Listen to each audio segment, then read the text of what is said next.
Hello students, welcome in 7th maths class. Today we are going to learn direct proportion and inverse proportion.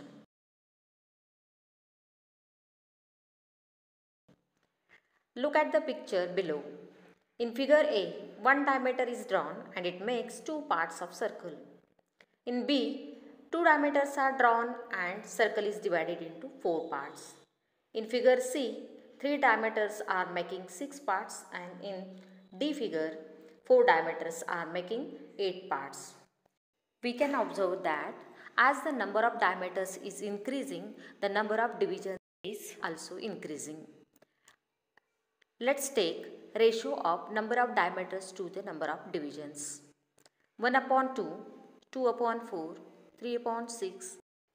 The ratio of number of diameters to the number of divisions is constant.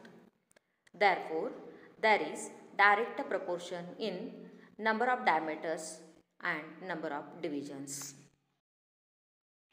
Let's solve one example. If 10 pens cost 60 rupees, what is the cost of 13 such pens? Let us suppose the cost of 13 pens is X rupees.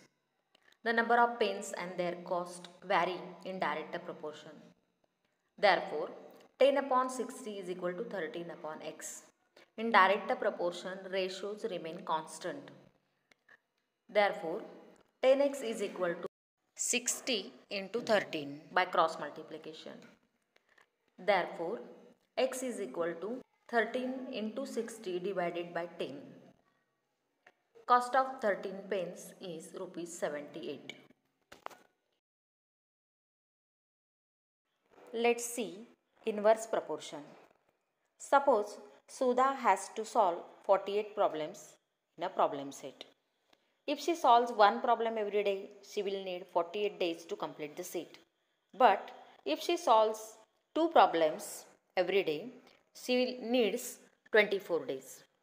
If she solved three problems every day, she needs 16 days. If she solved six problems a day, she needs 8 days. As the number of problems increases, the days required to complete the problem set are decreasing. And the product of number of problems and number of days required to complete the problem set is constant. So, we can say that the number of problems solved in a day and the number of days needed are in inverse proportion. Let's solve one example. 5 workers take 12 days to weed a field. How many days would 6 workers take? Solution: 6 workers need X days to weed the field. Now write the given data in the following form. Number of workers and number of days. 5 workers need 12 days and 6 workers need X days. We know that as the number of workers increases, the number of days required to complete the work decreases. Therefore, it is an example of inverse proportion.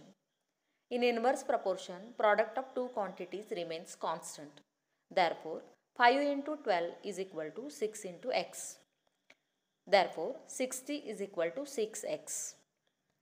We write the variable term on left side. 6x is equal to 60. X is equal to 60 divided by 6 is equal to 10.